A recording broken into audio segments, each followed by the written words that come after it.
এত লম্বা কবরের জিন্দেগি কেমনে পার হবেন বলেন তো? নূহ আলাইহিস সালামের জামানায় যারা মারা গেছে তারা আজ কত হাজার বছর কবরে পড়ে আছে। ইব্রাহিম আলাইহিস সালামের জামানায় যারা মারা গেছে তারা আজকে কতদিন কবরে পড়ে আছে। হ্যাঁ, আবু জেহেল আজকে কত বছর কবরে পড়ে আছে? 1450 বছর, আরো বেশি, 1450 বছর ধরে পড়ে আছে কবরে। এরপরে তো হাসরের মাঠ, এরপরে তো ফুলসেরাত, এরপরে তো জাহান্নাম, আর তো রইছি। তাহলে দুনিয়ায় থাকলি কতদিন, কবরে পড়ে রইলি কতদিন? আপনি বলেন। আবু জেহেল দুনিয়াতে ছিল 800 বছর,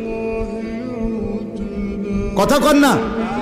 আবু লাহাব দুনিয়াতে জীবিত ছিল 900 বছর, তো কবরে আছে কত বছর? তো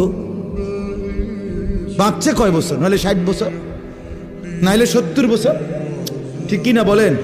তাহলে দুনিয়ায় ছিলি কতদিন, কবরে আসত কতদিন? আচ্ছা, এই কথাই এখনই মনে হইল।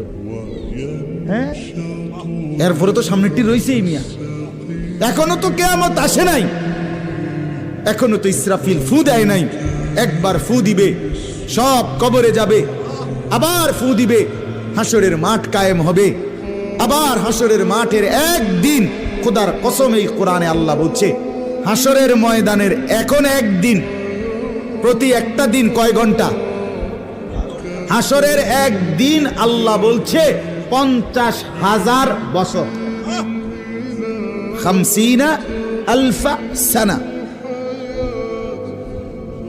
50,000 বছর। হাসরের ময়দানের পুরা সময় না, একদিন, একদিন। পুরা হাসরের মাঠ কতদিন সেটা আল্লাহই জানে।